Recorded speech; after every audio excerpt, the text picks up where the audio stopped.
Ako klinický líder ortopedicko-traumatologicko-rehabilitačného pracoviska a primár ortopedického pracoviska nemocnice Bory mám tú česť pracovať v mladom tíme skúsenými internacionálmi. Máme multidisciplinárny prístup a úzkú spoluprácu s kolegami z traumatológie, fyziatrie a hospitalistickým programom, aby sme zvýšili efektivitu a súčasne odbornosť ortopédov. Hlavným programom ortopedického pracoviska sú operácie na váhonosných klboch, od klbu zachovávajúcich operácií až po miniinvazívne výkony, výmeny klbov až reimplantácie. Na našom pracovisku ortopédie nemocnice Bory sa snažíme poskytovať špičkovú ortopedickú medicínu. Vďaka dostupným technológiám robotiky a augmentovanej reality na našom pracovisku sme schopní poskytnúť pacientovi individualizovaný operačný prístup, operačnú metódu a operačný materiál. Ako bývalý športovec a súčasne reprezentačný lekár futbalovej reprezentácie logicky navodzuje, že druhý náš nosný pilier sú ochorenia pohybového aparátu vyplývajúce zo športovej aktivity, či akútne alebo chronické.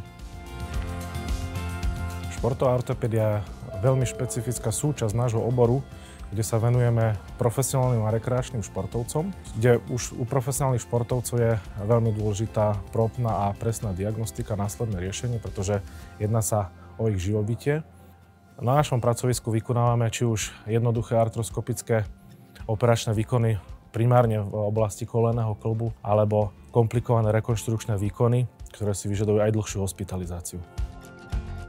Na našom pracovisku v rámci ortopédie sa špecializujeme na chirurgiu nohy. Od minulého roku poskytujeme pacientom operácie nohy aj ako miniinvazívnu operáciu. To je veľmi elegantný spôsob, ako riešiť problémy v rámci nohy, ako napríklad hallux valgus, teda vybočeného palca, ktorú touto operačnou technikou sme schopní veľmi elegantne korigovať. Miniinvazivitou tejto operácie sa zlepšuje estetický výsledok, keďže sa operácia robí cez 3 mm dierky, ale sa zníži aj rekonvalescencia.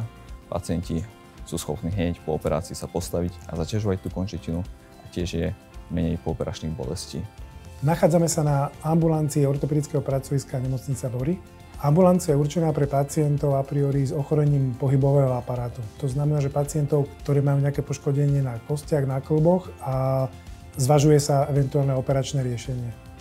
Ak je pacient odoslaný na operáciu, respektíve už je indikovaná operácia na našom pracovisku, tak na tieto ambulancii ho pripravíme, predpíšeme mu predoperačné vyšetrenia a po operácii sa následne na tieto ambulancii o neho staráme.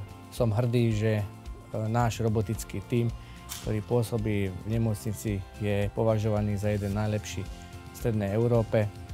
Venujeme sa vedecko-výchovnej pedagogickej činnosti. Súčasne sme edukačné a certifikačné pracovisko pre ortopedickú robotickú operatívu.